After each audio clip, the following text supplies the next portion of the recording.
Neige sur les Alpes. Températures en chute libre, une masse d'air arctique en approche. Voilà ce qui nous attend dans les prochains jours. J'y ai examiné les derniers modèles météorologiques de Météo France, ainsi que les données Arpège et ECMWF.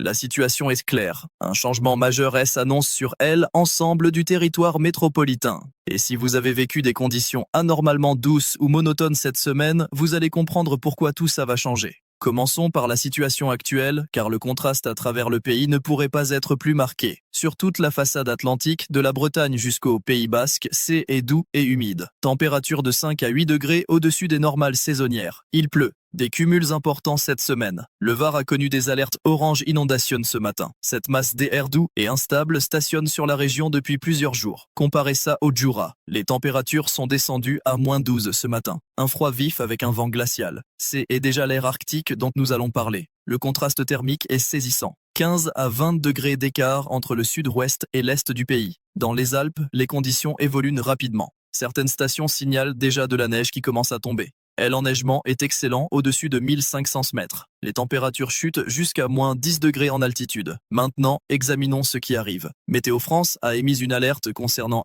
arrivée d'une masse d'air polaire en provenance de Scandinavie et de Sibérie. Cette masse d'air va affecter plusieurs régions dès ce soir et demain. Ce n'est pas une prévision incertaine. Les modèles sont en fort accord sur ce point. Le modèle Arpège montre une dépression secondaire se formant sur la Manche. Cette dépression va piloter à l'air froid vers le sud. À Rome, le modèle haute résolution de Météo France confirme cette évolution. ECMWF est aligné. GFS également. Quand les 4 modèles principaux convergent, on peut avoir confiance dans la tendance. Voici comment ça se déroule. Ce soir, l'air froid commence à pénétrer par le nord-est. Demain dimanche, il descend sur le bassin parisien et le centre. Lundi, il atteint le sud-ouest. Mardi et mercredi, toute la France est concernée. La durée de cet épisode froid est estimée à 5 à 7 jours minimum. Parlons des températures prévues. En Île-de-France et région parisienne, les minimales descendent entre -2 et 2 degrés à partir de lundi. Les maximales ne dépasseront pas 4 à 6 degrés. La nuit de mardi à mercredi pourrait voir -5 degrés localement. Pour Paris, c'est le froid le plus marqué depuis février 2012. Beaucoup d'entre vous se souviennent de février 2012. Les températures étaient descendues jusqu'à -20 dans l'Est. La situation actuelle est moins extrême. Vous avez vu pire. Mais c'est un épisode significatif pour un mois de janvier. Dans les Hauts-de-France, avec Lille, Amiens et la Normandie avec Rouen et Le Havre, attendez-vous à des températures comprises entre -3 et 3 degrés en journée. Les nuits seront froides. -6 à -8 degrés possibles dans les terres. Le vent est à nord et va accentuer la sensation de froid. On parle de températures ressenties autour de -10 à -12 avec le facteur vent. Le littoral de la Manche verra des averses de neige fondues dimanche et lundi. Accumulation possible de 2 à 5 cm localement. Les routes côtières pourraient être glissantes. Soyez vigilants lors de vos déplacements. Dans le Grand Est, Strasbourg, Metz, Nancy, Reims, vous êtes déjà dans le vif du sujet. Les températures resteront négatives toute la semaine. -5 à -10 degrés la nuit. 0 à 3 degrés en journée. Les massifs vosgiens verront -15 degrés dans les vallées. Le régel est certain après toute fonte. Le verglas va se former sur les routes de montagne. Si vous devez circuler dans les Vosges ou le Jura cette semaine, équipez vos véhicules correctement. Pneus hiver obligatoires, chaînes à disposition. Vérifiez l'état des routes avant de partir. Vigicru surveille également les cours d'eau dans ces régions car la fonte suivie du régel peut créer des embâcles. Le centre Val-de-Loire a eu un hiver particulièrement calme jusqu'ici. Températures autour de 8 degrés, ciel gris, pas grand-chose à signaler. Cette période de douceur prolongée se termine dimanche. À Orléans, Tours, Bourges, Chartres, les températures chuteront brutalement. Lundi matin, -3 à -5 degrés. Le contraste thermique sera saisissant. 15 degrés d'écart en 48 heures. Ce type de chute brutale nécessite une adaptation.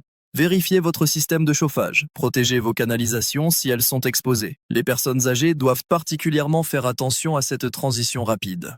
En Bretagne et Pays de la Loire, vous subissez de la pluie depuis une semaine. Ça change radicalement à partir de dimanche. L'air froid arrive par le nord-est. La pluie se transforme en neige fondue puis en neige. De Rennes à Brest, en passant par Nantes et Saint-Nazaire, attendez-vous à des chutes de neige lundi et mardi. Accumulation de 5 à 10 cm possible dans les terres, moins sur le littoral grâce à l'influence océanique. Le vent se renforce également, sud-ouest dimanche avec des rafales à 70 km/h. Puis il bascule au nord et lundi, rafales à 80 km/h sur les côtes. Mer agitée à forte. Les activités maritimes doivent être reportées. Vigilance orange probable pour vent et neige verglas. La Bretagne ne voit pas souvent ce type de configuration. La neige qui tient au sol est rare sur le littoral. Si ça se produit, les routes seront rapidement saturées. Anticipez vos déplacements. Reportez ce qui peut l'être. Dans l'Auvergne-Rhône-Alpes, Lyon et ses environs sortent du calme. Les températures sont autour de 8 degrés actuellement. Ça descend à -2, -4 degrés dès lundi.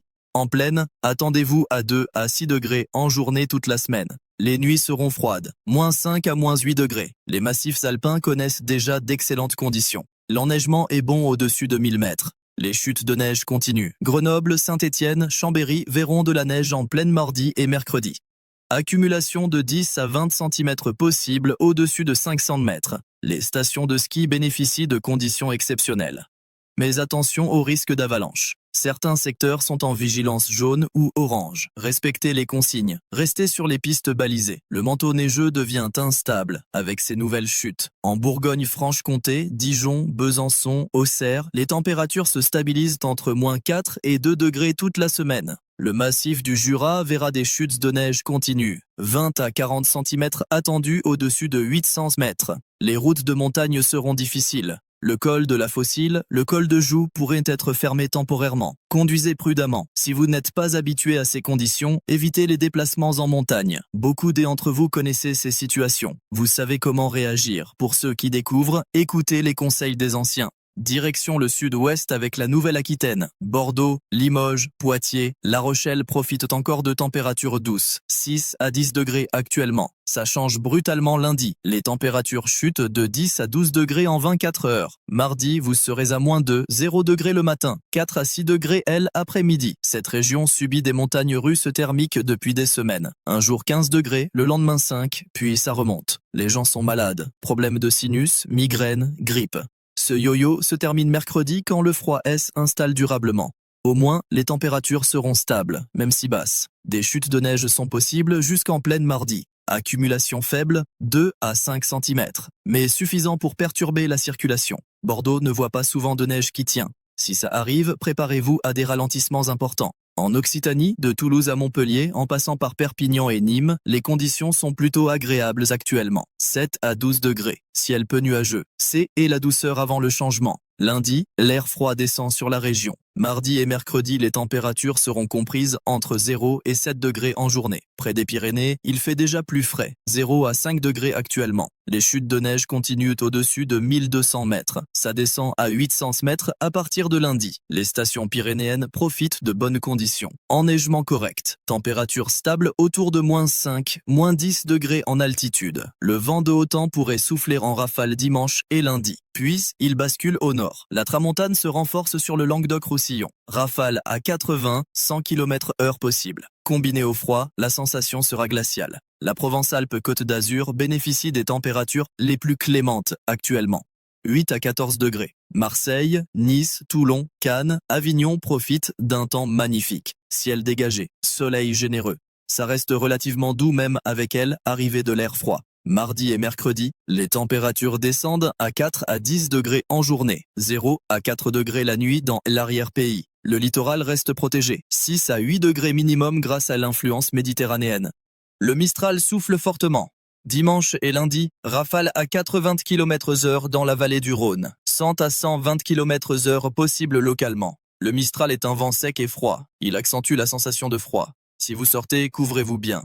Pour ceux sur la Côte d'Azur, ce type de froid est inhabituel. La plupart des gens n'ont pas de vêtements vraiment chauds, et c'est compréhensible. Plusieurs couches fines fonctionnent mieux que d'essayer de trouver une doudoune, un pull, un gilet, un coupe-vent. Ça suffit pour 4 à 6 degrés. N'oublions pas la Corse. Ajaccio et Bastia voient des températures de 9 à 13 degrés sur le littoral actuellement. Ciel partiellement nuageux, conditions agréables. Lundi et mardi, ça descend à 6 à 10 degrés. Dans les montagnes centrales de l'île, le thermomètre chute entre -2 et 2 degrés. Chute de neige légère au-dessus de 600 mètres. Le vent de nord se renforce. Mer agitée autour de l'île. Traversée maritime pourrait être perturbée. Vérifiez auprès des compagnies avant de voyager. Maintenant, parlons de la neige. C'est la grande question. Qui va en voir? Combien? Quand exactement? Les modèles montrent de la neige possible jusqu'en plaine dans plusieurs régions. Île-de-France, je sais que beaucoup d'entre vous attendent ça. Vous n'avez pas eu d'épisode neigeux significatif depuis mars 2013. Cette configuration a du potentiel, mais je ne vais rien promettre tant qu'on n'aura pas vu comment ces systèmes évoluent. Mardi est le jour le plus probable pour la neige en région parisienne. Une perturbation pourrait remonter du sud-ouest. Elle rencontrerait l'air froid déjà en place. Si ça se produit, des chutes de neige sont possibles. Accumulation incertaine, entre 0 et 10 cm selon les secteurs. Le problème avec ces configurations, c'est la précision. 50 km de décalage, et Paris ne voit rien tandis que Chartres reçoit 15 cm, ou l'inverse. On en saura plus dimanche soir quand les modèles haute résolution seront plus fiables à cette échéance. Pour le nord et l'est, la neige est quasi certaine. Hauts-de-France, Grand Est, Bourgogne, Franche-Comté verront des chutes régulières lundi à mercredi.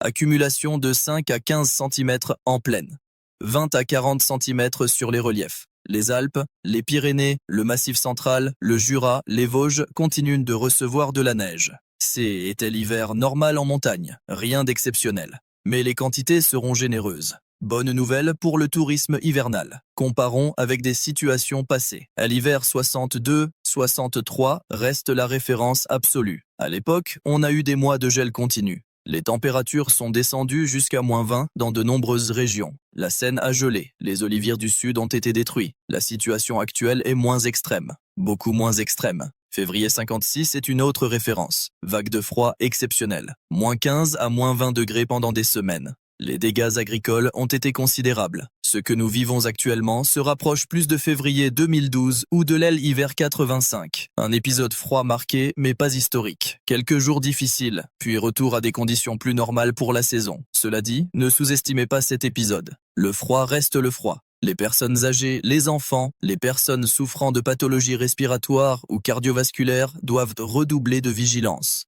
Voici mes recommandations pratiques. Habillez-vous chaudement lors de vos sorties. Plusieurs couches fines plutôt qu'une seule épaisse. Ça isole mieux et vous pouvez ajuster selon l'activité. Protégez les extrémités. Bonnet, gants, écharpe. 60% de la chaleur corporelle se perd par la tête et le cou. Couvrez-vous. Vérifiez votre système de chauffage. Assurez-vous qu'il fonctionne correctement. Si vous avez des radiateurs électriques SD à point, testez-les maintenant. Pas à 2 heures du matin quand il fait -5. Protégez vos canalisations. Si vous avez des tuyaux dans des zones non chauffées, isolez-les.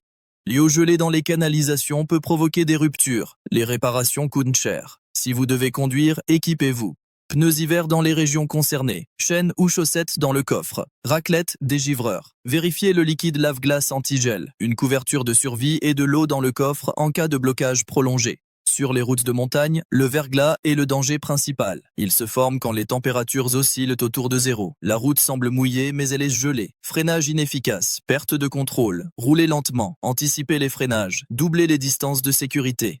Ne déneigez pas qu'une seule fois. Si vous êtes dans une zone de chute continue, vous devrez le faire plusieurs fois par jour. Ou mieux encore, attendez que les chutes se calment. Pour ceux qui se déplacent à pied, attention aux trottoirs gelés. Les chutes sont fréquentes. Les fractures aussi, particulièrement chez les personnes âgées. Marchez lentement. Portez des chaussures avec une bonne adhérence. Pensez aux personnes isolées autour de vous. Voisins âgés, personnes seules. Un coup de fil pour vérifier que tout va bien. Une proposition de aide pour les courses. Ces gestes comptent énormément. Gardez vos téléphones chargés. En cas de panne de courant, vous aurez besoin de moyens de communication. Une radio à pile est utile également pour suivre les bulletins météo. Faites des réserves raisonnables. Pas besoin de vider les supermarchés, mais avoir quelques jours de nourriture non périssable, de l'eau, des médicaments si vous suivez un traitement. C'est du bon sens. Consultez régulièrement les bulletins de Météo France. La situation évolue. Les prévisions s'affinent. Ce que je vous dis aujourd'hui pourrait changer demain. Restez informés. Le système de vigilance Météo France est votre référence. Vigilance verte, pas de soucis particuliers. Vigilance jaune, soyez attentifs. Vigilance orange, soyez très vigilants. Vigilance rouge, vigilance absolue. Actuellement, plusieurs départements sont en vigilance jaune pour froid et neige-verglas. Ça pourrait passer en orange dimanche et lundi. Une dernière chose sur la durée. Cet épisode froid devrait durer 5 à 7 jours minimum. Peut-être 10 selon les dernières tendances ECM-BOF. Après ça, retour à des conditions plus douces. Une dépression atlantique pourrait ramener de l'air océanique doux et humide. Mais c'est encore loin. On verra. En résumé, Air arctique en approche, températures en chute sur toute la France, neige possible jusqu'en plaine dans plusieurs régions, vent fort sur les côtes, verglas sur les routes de montagne. Durée de 5 à 10 jours, ce n'est pas la fin du monde. Et l'hiver, C est le froid et la neige. Ce n'est pas sans précédent, vous avez vécu pire. Mais C est suffisamment significatif pour mériter attention et préparation. Restez au chaud, prenez soin de vous, prenez soin de vos proches et consultez les prochains bulletins.